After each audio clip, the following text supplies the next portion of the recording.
ভাই কি হলো রে? আমি তোর আগেই কইছি ঘটনার পিছনে ঘটনা থাকে। আসিফ, সামান্য সভাপতি হয়েছো, কোনো এমপি মন্ত্রী হও নাই, এতেই তোমার এত দাপট। আমি তোমাকে এর আগেও বলছি, এলাকার ছোট ভাই ছোট ভাইয়ের মতো থাকো, এলাকায় কোন রকম জ্ঞানজাম সৃষ্টি করবে না। তোমার মতো এরকম বহু হাসিবকে এর আগে শেষ করে ফেলছি। তোমাকে আজকে সাবধান করতেছি, নেক্সট টাইম কিন্তু সাবধান করবো না, সরাসরি খাইয়ে দিব পোলাপান। যা বলছি কথাটা মাথা রাখিও।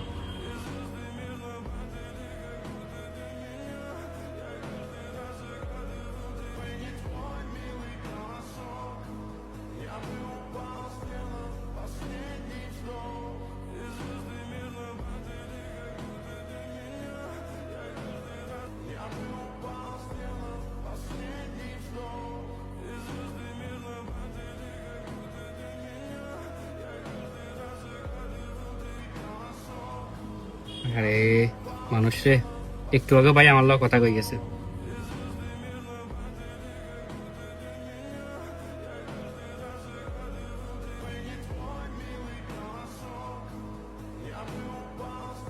ভাই কি এক কমিটি দিলাম, এই কমিটি তো মাথায় খারাপ করে ফেলাইলো।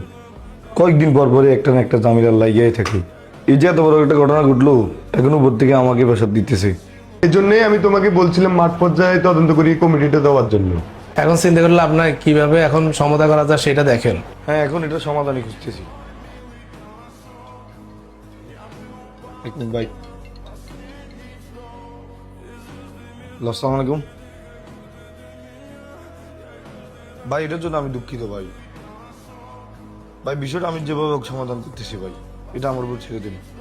জি ভাই, আসসালামু আলাইকুম ভাই।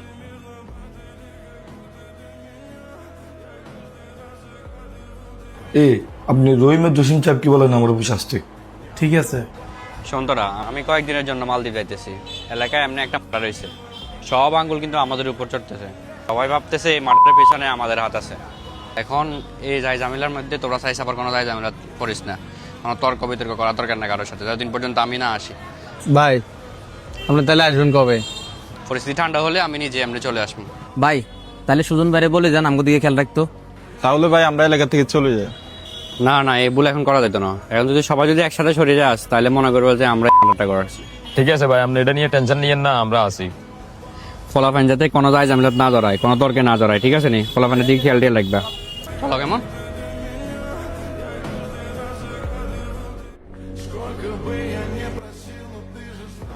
আচ্ছা, আপনাদের কাছে রাজনীতির মানে কি? এত বছর দেখছেন আমার রাজনীতি নিয়ে কোনো সমালোচনা হইতে? শুনেন, দয়া করে আমার রাজনৈতিক আদর্শ নষ্ট করবেন না। যেন কেউ বলতেন আবার রাজনীতি খারাপ জিনিস। কিছুদিন আগে যে সহেলের ছেলেদেরকে মারলো, এই ঘটনাটা তো এখনো সমাধান দিতে পারলেন না। এর মধ্যে আপনাদের এরিয়ার রাজনীতিটা পুরো নোংরা হয়ে গেছে। আগামী 48 ঘন্টার ভিতরে খবর নেবেন এই হত্যার সাথে কারা জড়িত। ভাই আর একটা কথা শুনতে চাই না আমি। ভাই আমি কিছু বুঝলাম না, এত বড় একটা ঘটনা কে ঘটাইলো?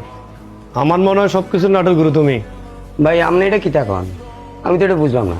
আমার সবচেয়ে বড় ভুল হয়েছে তোমার কত ধরে কমিটি দেওয়া।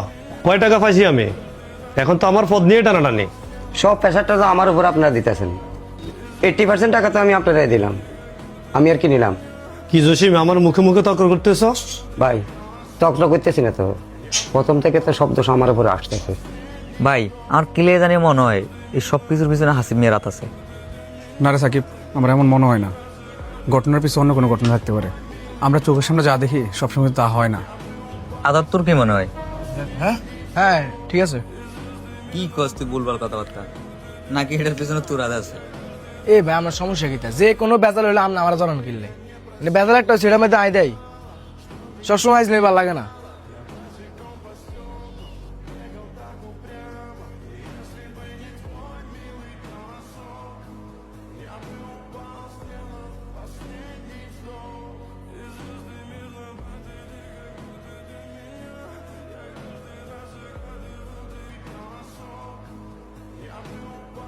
ভাই কি হলো রে?